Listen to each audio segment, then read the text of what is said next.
ಎಲ್ಲರಿಗೂ ನಮಸ್ಕಾರ. Welcome back to my channel. ನಾನು ದಿವ್ಯಾ. ಇವತ್ತಿನ ವಿಡಿಯೋದಲ್ಲಿ ನಾನು ಮಾರ್ನಿಂಗ್ ಬ್ರೇಕ್ಫಾಸ್ಟ್ಗೆ ತರಕಾರಿ ಹಾಕಿ ಉಪ್ಪಿಟ್ಟು ಹೇಗೆ ಮಾಡೋದು ಅಂತ ತೋರಿಸ್ತಾ ಇದ್ದೀನಿ. ನಾನಿಲ್ಲಿ ಬನ್ಸಿ ರವೆ ತಗೋತಿದ್ದೀನಿ. ನೀವು ಯಾವ ರವೆ ಬೇಕಾದರೂ ತಗೋಬಹುದು. ನಾನಿಲ್ಲಿ 1.5 ಇಂದ 1 ಕಪ್ಪಷ್ಟು ರವೆನ ಹಾಕೋತಿದ್ದೀನಿ. ರವೆನ ಗೋಲ್ಡನ್ ಫ್ರೈ ಆಗೋವರೆಗೂ ನೀಟಾಗಿ ಹುರ್ಕೋಬೇಕು. ರವೆ ಎಲ್ಲ ಹುರಿದಿದ್ದು ಎತ್ತಿಟ್ಕೊಂಡಾದ್ಮೇಲೆ ಉಪ್ಪಿಟ್ಟು ಮಾಡಲಿಕ್ಕೆ ಒಂದು ಪಾತ್ರೆನ ಬಿಸಿ ಇಟ್ಕೊಂಡು ಅದಕ್ಕೆ ಸ್ವಲ್ಪ ಆಯಿಲ್ ಹಾಕೋತಿದ್ದೀನಿ. ಆಯಿಲ್ ಇಲ್ಲಿ ನಾನು ಸ್ವಲ್ಪ ಜಾಸ್ತಿ ಹಾಕೋತಿದ್ದೀನಿ. ಉಪ್ಪಿಟ್ಟಾಗಿರೋದ್ರಿಂದ ಸ್ವಲ್ಪ ಆಯಿಲ್ನ ಜಾಸ್ತಿ ಹಾಕೊಂಡ್ರೆ ಚೆನ್ನಾಗಿರುತ್ತೆ.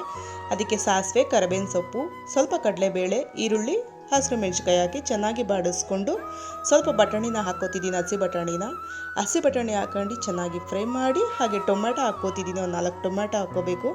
ಹುಳಿ ಟೊಮೆಟೊ ಆದರೆ ನೋಡ್ಕೊಂಡು ಹಾಕ್ಕೊಳ್ಳಿ. ಟೊಮೆಟೊ ಜೊತೆಗೆ ಹೆಚ್ಕೊಂಡಿರೋಂಥ ತರಕಾರಿಗಳನ್ನೆಲ್ಲ ಹಾಕ್ಕೊಂಡು ಉಪ್ಪು ಹಾಕಿ ಮಿಕ್ಸ್ ಮಾಡಿ ಸ್ವಲ್ಪ ಲಿಡ್ ಕ್ಲೋಸ್ ಮಾಡಿ ಒಂದು 10 ನಿಮಿಷ ಫ್ರೈ ಮಾಡ್ಕೋಬೇಕು.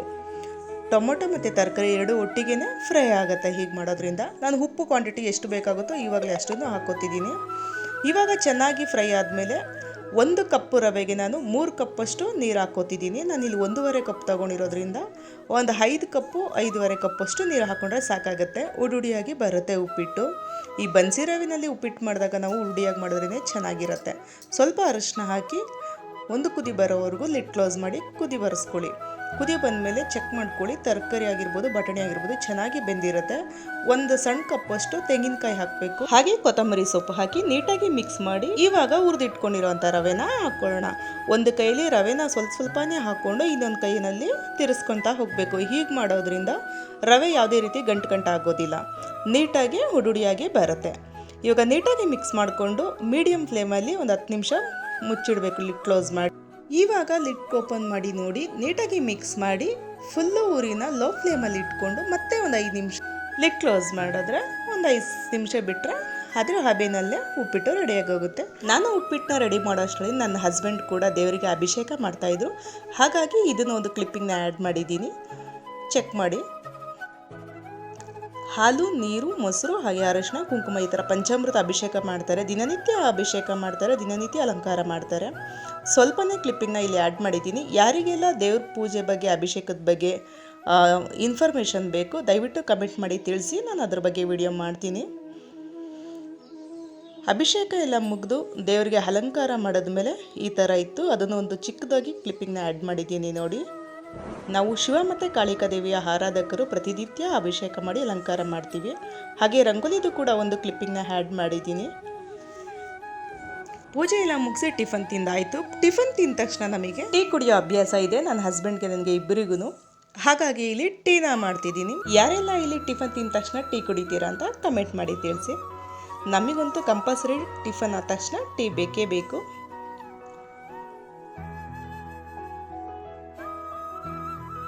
ಇನ್ನು ಟೀ ಕೂಡ ಮಾಡಿಕೊಂಡು ಕುಡಿದು ನಾನು ಸ್ವಲ್ಪ ಇಲ್ಲಿ ನಾಳೆ ಟಿಫನ್ಗೋಸ್ಕರ ಅಕ್ಕಿದನ್ನ ನೆನಾಕ್ತಿದ್ದೀನಿ. ಇಲ್ಲಿ ದೋಸೆನಾದರೂ ಇಡ್ಲಿನಾದರೂ ಮಾಡೋಣ ಅಂತ. ನಾನು ಹಸ್ಬೆಂಡ್ನ ಕೇಳಿದೆ ಇಡ್ಲಿ ಮಾಡು ಅಂದರು. ಹಾಗಾಗಿ ಇಡ್ಲಿಗೋಸ್ಕರ ನಾನು ಬೇರೆ ಯಾವುದನ್ನು ಸಾಂಬಾರನ್ನ ಮಾಡೋದಿಲ್ಲ, ಇಡ್ಲಿ ಸಾಂಬಾರು ಅಂತ. ಕಾಳನ್ನ ನೆನಾಕೊಂಡು ಎಲ್ಲ ಥರ ತರಕಾರಿನ ಹಾಕೊಂಡು ಕಾಳು ಸಾಂಬಾರು ಅಂತಲೇ ಮಾಡ್ಕೋತೀನಿ.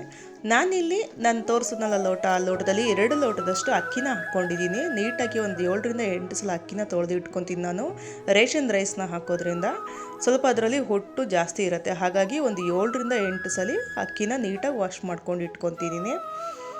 ಇವಾಗ ನಾನು ಉದ್ದಿನಬೇಳೆನ ಒಂದು ಅರ್ಧ ಮುಕ್ಕಾಲಷ್ಟು ಉದ್ದಿನಬೇಳೆನ ಹಾಕ್ಕೊತಿದ್ದೀನಿ. ಹಾಗೆ ನಾನು ಇಲ್ಲಿ ಅನ್ನ ಇದ್ದರೆ ನೀವು ಅನ್ನ ಹಾಕೋಬೋದು. ಏನಾದರೂ ಅನ್ನ ಮಿಕ್ಕೋಗಿತ್ತಂದರೆ ರಾತ್ರಿದು, ಇಲ್ಲಾಂದರೆ ನಾನು ಅವಲಕ್ಕಿ ಹಾಕೋತಿದ್ದೀನಿ. ನನ್ನ ಹತ್ರ ಇಲ್ಲಿ ಅನ್ನ ಮಿಕ್ಕಿರಲಿಲ್ಲ ನಮ್ಮ ಮನೆಯಲ್ಲಿ, ಹಾಗಾಗಿ ನಾನು ಅವಲಕ್ಕಿನ ಹಾಕೋತಿದ್ದೀನಿ. ಅವಲಕ್ಕಿ ಉದ್ದಿನಬೇಳೆ 2 ಮಿಕ್ಸ್ ಮಾಡಿನೇ ಹಾಕ್ತಿದ್ದೀನಿ. ಅದು ಕೂಡ ತೊಳೆದಿಟ್ಟಿಟ್ಕೊಂಡಿದ್ದೀನಿ. ನಾನು ತರಕಾರಿ ಸಾಂಬಾರು ಮಾಡಲಿಕ್ಕೆ ಬಟಾಣಿ ಕಾಳು ಒಂದು ಅರ್ಧ ಕಪ್ಪು, ಒಂದು ಕಡಲೆಕಾಳು ಒಂದು ಅರ್ಧ ಕಪ್ಪು, ಹಾಗೆ ರಾಜ್ಮಾ ಅಂತ ಕರೀತಾರೆ ಗೊತ್ತಾ, ರಾಜ್ಮಾ ಕಾಳು ಅಂತ ಕರೀತಾರೆ ಜನ, ಅದು ಕೂಡ ಒಂದು ಅರ್ಧ ಕಪ್ಪು, ಕಾಬೂಲ್ ಕಡಲೆಕಾಳು ಅರ್ಧ ಕಪ್ಪು, ಇದು ಕೂಡ ಬಿಳಿ ರಾಜ್ಮಾ ಅಂತ ಕರೀತಾರೆ, ನಮ್ಮ ಕಡೆ ಡಬಲ್ ಬೀನ್ಸ್ ಅಂತಾರೆ, ನಿಮ್ಮ ಕಡೆ ಹೇಗಂತಾರೆ ಕಮೆಂಟ್ ಮಾಡಿ. ಅದು ಕೂಡ ಒಂದು ಅರ್ಧ ಕಪ್ಪು, ಹಾಗೆ ಅಳಸಂಡೆ ಕಾಳು, ಬಿಳಿ ಅಳಸಂಡೆ ಕಾಳು ಅರ್ಧ ಕಪ್ಪು, ಹೆಸರು ಕಾಳು ಅರ್ಧ ಕಪ್ಪು. ಎಲ್ಲ ಕಾಳನ್ನು ಒಂದು 6-7 ಥರ ಕಾಳನ್ನ ಹಾಕಿ ಎಲ್ಲ ಥರ ಕಾಳನ್ನು ನೀಟಾಗಿ ವಾಶ್ ಮಾಡಿಕೊಂಡು ನೆನೆಸಿಟ್ಕೊತೀನಿ. ಇದನ್ನು ಬೆಳಗ್ಗೆಗೆ ಇಡ್ಲಿಗೆ ಸಾಂಬಾರು ಮಾಡ್ತೀನಿ. ಬೆಳಗ್ಗೆನೇ ಇಡ್ಲಿಗೆ ಈ ಥರ ಸಾಂಬಾರನ್ನ ಮಾಡ್ಕೊಂಡ್ಬಿಟ್ರೆ ಮಧ್ಯಾಹ್ನಕ್ಕೆ ಮತ್ತು ನೈಟ್ ಡಿನ್ನರ್ಗೆ ಯಾವುದೇ ಟೆನ್ಷನ್ ಇರೋದಿಲ್ಲ.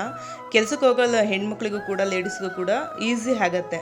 ನಾನು ಯಾವುದೇ ರೀತಿ ಇಡ್ಲಿ ಸಾಂಬಾರು ಚಟ್ನಿ ಆಗಲಿ ಮತ್ತು ಡಿನ್ನರ್ಗೋಸ್ಕರ ಇನ್ನೊಂದು ಸಾಂಬಾರು ಮಾಡೋದಿಲ್ಲ, ಹೀಗೆ ಮಾಡೋದು. ಈ ವಿಡಿಯೋ ಇಷ್ಟ ಆಗಿದ್ದರೆ ಒಂದು ಲೈಕ್ ಮಾಡಿ, ನಿಮ್ಮ ಫ್ರೆಂಡ್ಸ್ ಆ್ಯಂಡ್ ಫ್ಯಾಮಿಲಿಗೆ ಶೇರ್ ಮಾಡಿ. Thank you.